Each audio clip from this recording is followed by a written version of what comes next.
अफगानिस्तान की पिच पर बैटिंग करने के बाद भी अमेरिका 0 के स्कोर पर आउट होकर मैदान से बाहर जा चुका है। खुद को सुपर पावर समझने वाले अमेरिका के लिए यह सबक है, क्योंकि उसने तालिबान के हाथों हार स्वीकार की है, जो दुनिया का टॉप मोस्ट आतंकवादी संगठन है। अमेरिका ने इस हार के लिए बड़ी कीमत चुकाई है, पैसों से भी और कीमती जिंदगियों से भी। अफगानिस्तान में 20 साल के दौरान अमेरिका ने अपने 2442 सैनिक और 3800 निजी सुरक्षाकर्मी गंवाए। साथ ही नेटो के 40 सदस्य देशों के 1144 सैनिक और सुरक्षाकर्मी भी मारे गए। इसके अलावा अकेले अमेरिका के 20,000 से ज्यादा सैनिक घायल हुए। अमेरिका को जाते जाते भी अपने 13 सैनिकों की जान से हाथ धोना पड़ा। यह सबूत है कि अफगानिस्तान में अमेरिका ने खुद को कितना कमजोर बना लिया था, वो भी तब जब उसने इस युद्ध को लड़ने में पानी की तरह पैसा बहाया। प्राइस ऑफ वॉर प्रोजेक्ट के अनुसार अमेरिका ने इस युद्ध पर 2260 अरब डॉलर खर्च किए। सिर्फ युद्ध लड़ने में ही 815 अरब डॉलर खर्च हो गए। अमेरिका ने रिटायर्ड सैनिकों के इलाज और देखभाल पर 296 अरब डॉलर खर्च किए।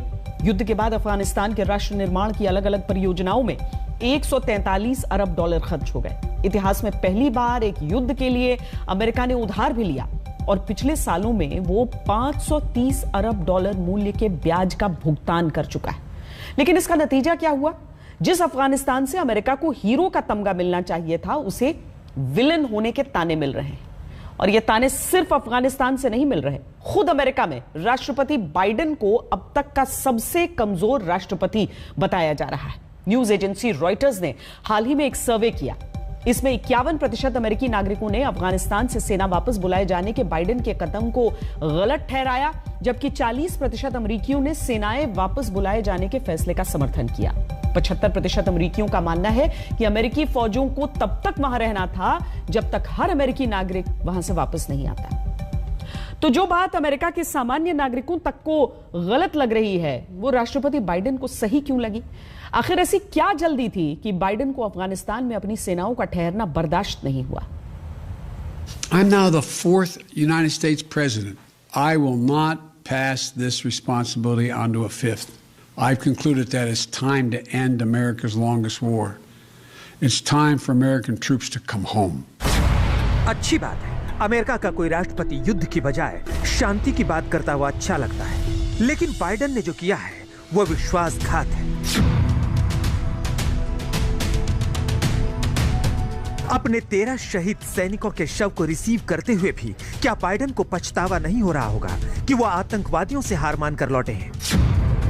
अगले महीने जब अमेरिका 9/11 अटैक की 20वीं बरसी मनाएगा और तालिबान अमेरिका को हराने का जश्न मना रहा होगा, तब बाइडेन किस किस से अपना मुंह छिपाते फिरेंगे?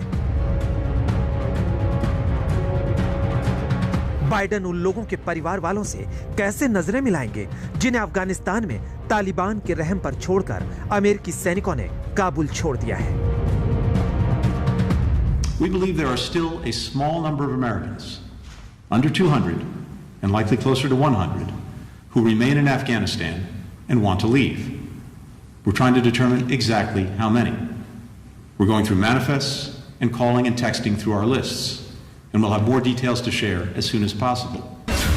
जो बाइडेन कह रहे थे कि वो अपने 13 सैनिकों की मौत को भूलेंगे नहीं, वो बाइडेन इतनी जल्दी में थे कि हर एक अमेरिकी नागरिकों को अफगानिस्तान से लाने का वादा ही भूल गए।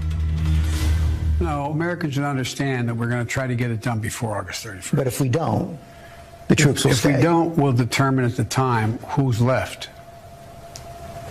And if there are American forces, if there's American citizens left, we're going to stay till we get them all out. Biden ने कहा था कि 9/11 हमले के बाद अमेरिका पर एक भी आतंकवादी हमला नहीं होना उनकी जीत है। बाइडेन ने कहा था कि अमेरिका के दुश्मन नंबर 1 ओसामा बिन लादेन को मारना अमेरिका की जीत थी। लेकिन फिर ऐसा क्यों है कि अमेरिका ने अपनी सबसे बड़ी जंग का अंत बिना जश्न मनाए कर दिया? तालिबान कह रहा है कि जश्न तो वही मनाता है जो जीतता है।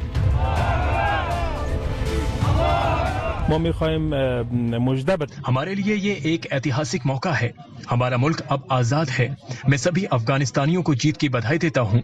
हम अमेरिका समेत पूरी दुनिया के साथ अच्छे रिश्ते कायम करना चाहते हैं। बाइडेन ने सिर्फ अफगानिस्तान को धोखा नहीं दिया है, उन्होंने अमेरिकियों को भी धोखा दिया है। अफगानिस्तान में अमेरिका की हार को आने वाली पीढ़ियां याद रखें, इसके लिए बाइडेन ने जल्दबाजी में अमेरिकी फौज का पूरा जखीरा अफगानिस्तान में छोड़ दिया है, जिस पर अब तालिबानी राज करेंगे। That due to the negligence of this administration, the Taliban now has access to over $85 billion worth of American military equipment. That includes 75,000 vehicles, over 200 airplanes and helicopters, over 600,000 small arms and light weapons.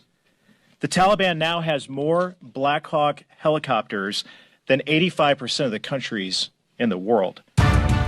तो 20 साल और 4 राष्ट्रपतियों के शासन में अमेरिकी सेना ने जिस तालिबान के खिलाफ अफगानिस्तान युद्ध में अपनी जान लड़ा दी, बाइडेन ने उसी तालिबान को अपने 13 सैनिकों की मौत से बाइज्जत बरी कर दिया।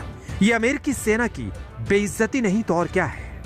There is no evidence thus far that I've been given as a consequence by any of our commanders in the field that there has been collusion between the Taliban and ISIS in carrying out what happened today, both in front of the hotel and what is expected to continue for beyond today.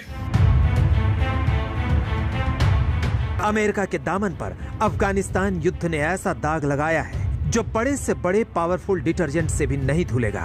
ये तस्वीर दुनिया याद रखेगी, क्योंकि युद्ध के मैदान से अमेरिका हीरो बनकर नहीं बल्कि विलन बनकर लौटा है, वो भी हारा हुआ। आज तक ब्यूरो।